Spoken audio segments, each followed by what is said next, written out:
Ini kan bahasan yang teman-teman tunggu selama ini, siapa presiden tahun 2024 atau siapa presiden selanjutnya.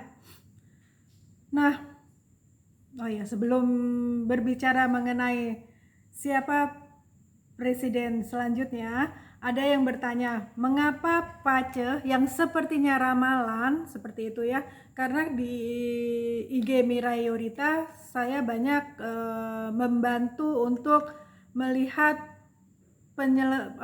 melihat energi negatif apa yang ada di Indonesia sehingga teman-teman bisa menghindari hal-hal yang kemungkinan akan terjadi. Nah, sama saja dengan Pace untuk pengembangan diri. Jadi dari Pace itu kita bisa melihat ada energi apa ya, energi positif apa, energi negatif apa dari setiap individu, sehingga setiap individu tersebut bisa mengetahui bahwa ada potensi ada potensi yang baik untuk dikembangkan seperti itu, dan juga ada energi negatif atau mungkin juga bisa disebut potensi yang mungkin akan menimbulkan kendala untuk bisnis teman-teman ataupun juga untuk pekerjaan atau dalam kehidupan rumah tangga. Nah, seperti itu sama ya. Sekarang kita akan melihat presiden, the next president. Halo, bersama Yorita dari Mirai People Development Consultant, konsultan pengembangan diri berdasarkan ilmu Pace. Sudah dijelaskan ya tadi bagaimana ilmu Pace bisa untuk membantu kita untuk berkembang. Nah, mengapa saya mengambil kesempatan ini? Mengapa saya mengambil pendaftaran presiden saja untuk pemilihan presiden saja masih bulan Oktober atau November tahun 2023 ya. Jadi masih cukup lama. Tapi mengapa saya di bulan Desember tahun 2022 sudah membuat konten untuk pemilihan presiden? Nah, mengapa saya lakukan hal ini? Karena saya melihat ada energi yang tidak baik di antara 3 nama calon presiden versi survei. Mengapa saya mengambilnya versi survei? Karena berdasarkan pengalaman selama ini ya kan, yang akhirnya maju sebagai kandidat untuk presiden adalah berdasarkan elektabilitas yang tertinggi, dan itu bisa dilihat dari survei-survei yang dilakukan oleh berbagai lembaga survei.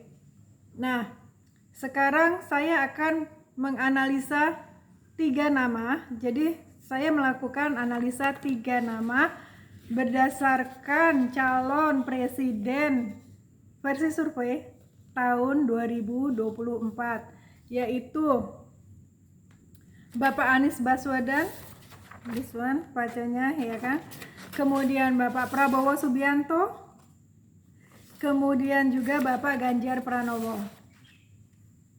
Nah, siapa presiden tahun 2024 ya kan, itu bisa dilihat dari Pace Indonesia di bagian lakpilar. Nanti kita bahas bersama-sama. Menarik banget, yang bikin aja sampai deg-degan ngelihatnya. Nah, kita sekarang lebih baik melihat dulu ya, seperti apa atau siapa sih yang bakal jadi presiden selanjutnya. Ketika kita melihat di lakpilar Indonesia, jadi kita ngelihatnya di sini. Nah, kita ngelihat di sini, di dekade saat ini, elemen ini saya nggak usah menggunakan bahasa Pace ya, kita menggunakan bahasa yang sederhana saja. Nah, elemen yang di atas itu yang kelihatan sekali, yang bisa dilihat dengan kasat mata. Itu yang diinginkan sebetulnya, atau yang selaras dengan energi yang ada di Indonesia itu yang seperti apa. Nah, yang selaras itu kan ini yang fire atau elemen fire ya. Nah, elemen fire ini kalau saya tidak hanya menggunakan ilmu pace untuk melihat atau untuk memprediksi. Untuk memprediksi saya tidak hanya menggunakan ilmu pace, tapi saya juga menggunakan ilmu Yijing dan juga Cimen. Itu sebabnya kalau teman-teman mengikuti IG Mirai Yorita, mengapa prediksinya berapa 90% mungkin itu sama dengan apa yang pemerintah katakan selama ini, kayak gitu kan, apa warning, apa peringatan yang pemerintah sampaikan. Oke, kembali lagi presiden tahun 2024. Jadi untuk melihat presiden ini yang selaras dengan Indonesia, yang energinya selaras dengan energi yang ada di Indonesia, itu yang mempunyai elemen fire. Nah, fire ini dilambangkan sebagai apa atau merepresentasikan hal apa seperti itu. Nah, fire ini bisa dikatakan kalau di ilmu Yijing ya, itu merepresentasikan atau menggambarkan atau bisa juga dilihat gitu kan sebagai seorang perempuan. Apakah presidennya nanti seorang perempuan? Belum tentu. Tetapi yang mempunyai sifat-sifat perempuan. Nah, perempuan ini juga perempuan kan ada kategori usia ya, ada remaja, ada dewasa kayak gitu. Nah, ini kalau fire ini lebih kepada perempuan usia matang atau bisa dikatakan ibu. Nah, sifat-sifat ibu itu, sifat-sifat yang dimiliki oleh seorang ibu itu yang diinginkan atau yang selaras energinya dengan energi Indonesia tahun 2024 untuk menjadi presidennya. Agak bingung saya ngomongnya. Jadi gini, nah sifat-sifat keibuan itu seperti apa sih? Saya mengambil dari sifat keibuan secara psikologis, yaitu dia lembut, dia mengayomi, ya kan? Dia lembut, dia mengayomi, dia punya kesabaran, kemudian juga dia terbuka, jadi open minded seperti itu. Kemudian juga dia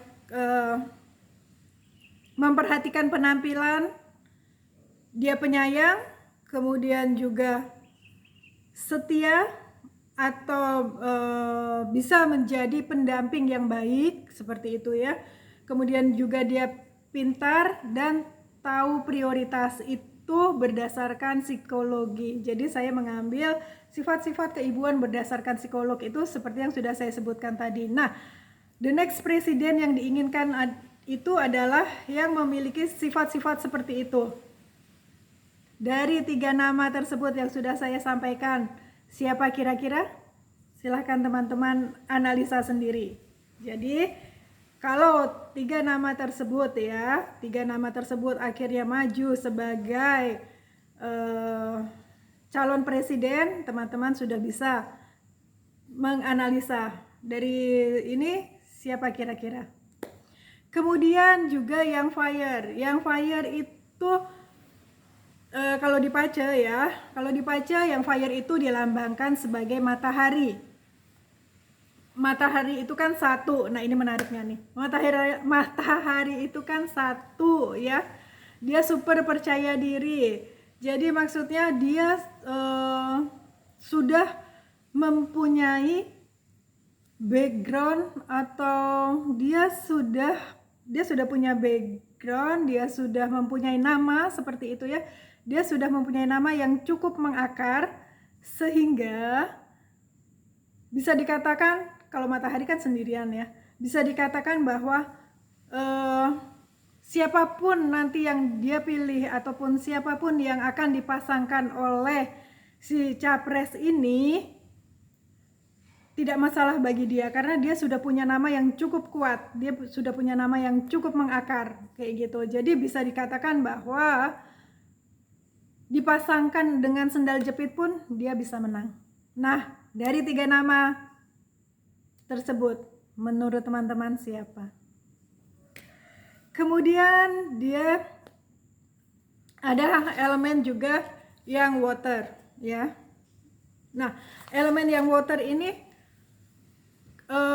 atau water sendiri ya, dia dilambangkan sebagai kebijaksanaan ya kan. Dia bijaksana dan dia juga pandai. Jadi selain dia mempunyai sifat keibuan yang seperti sudah disebutkan tadi, sifat keibuan itu seperti apa, kayak gitu tadi saya sudah sebutkan berdasarkan psikologi itu yang dimaksud sifat keibuan itu seperti apa, sudah disebutkan. Nah, selain mempunyai sifat keibuan, dia juga seorang yang bijaksana dan pandai.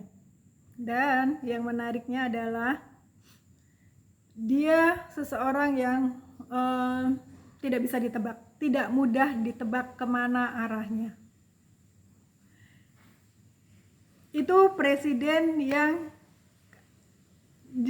energinya selaras ya, yang energinya selaras dengan yang diinginkan oleh energi yang ada di Indonesia. Jadi yang akan menjadi presiden itu yang tadi sudah saya sebutkan ya, yang sifat-sifatnya sudah saya sebutkan. Nah, dari 3 nama capres versi survei, menurut teman-teman kira-kira siapa? Tadi sudah disebutkan ada Pak Prabowo Subianto, Pak Anies Baswedan, dan juga Pak Ganjar Pranowo. Nah, menurut teman-teman siapa? Monggo dianalisa.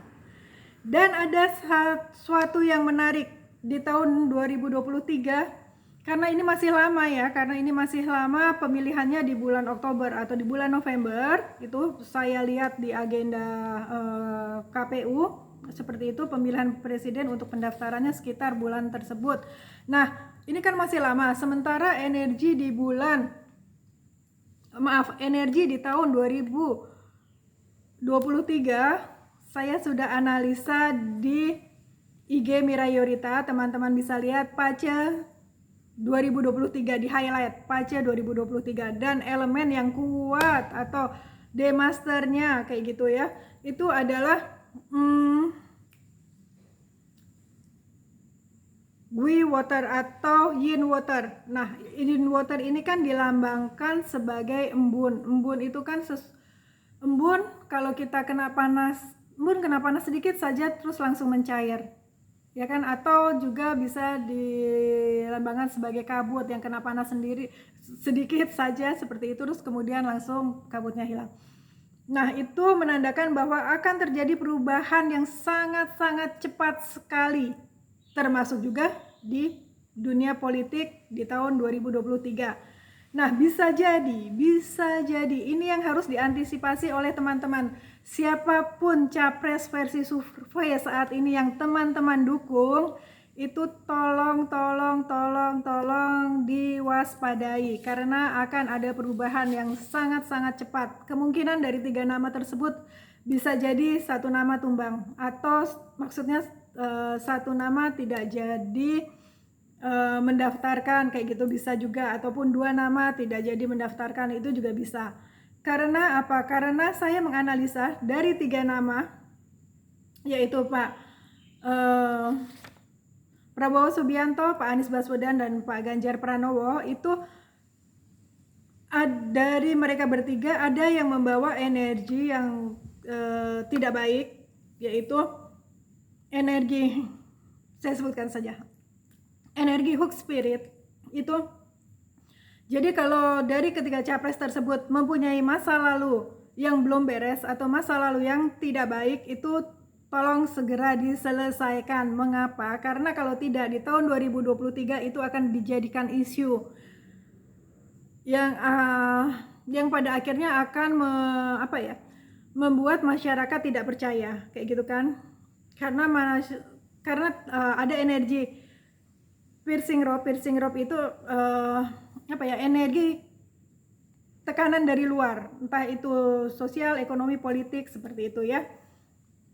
Jadi bisa diartikan bahwa rakyat atau masyarakat akan memberi penekanan kepada isu tersebut ya. Jadi isu di masa lalu yang belum beres itu bisa menjadi booming dan akhirnya menjadi kendala bagi salah satu dari ketiga nama tersebut tidak bisa mencalonkan diri. Yang kedua adalah energi yang berkaitan dengan kesehatan yang bisa berakibat fatal dan amat sangat fatal, ya.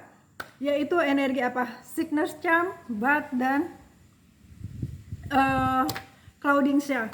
Nah, ini energi yang berkaitan dengan kesehatan ataupun imun tubuh kayak gitu ya. Itu tahun 2023 akan menjadi tahun yang sibuk bagi jauh lebih sibuk maksudnya. Jauh lebih sibuk dari saat ini bagi ketiga nama tersebut, ya kan? Ini sih yang udah ketahuan Pak Anies Baswedan dan Pak Prabowo ya, mereka sudah menyatakan bahwa siap untuk menjadi calon presiden.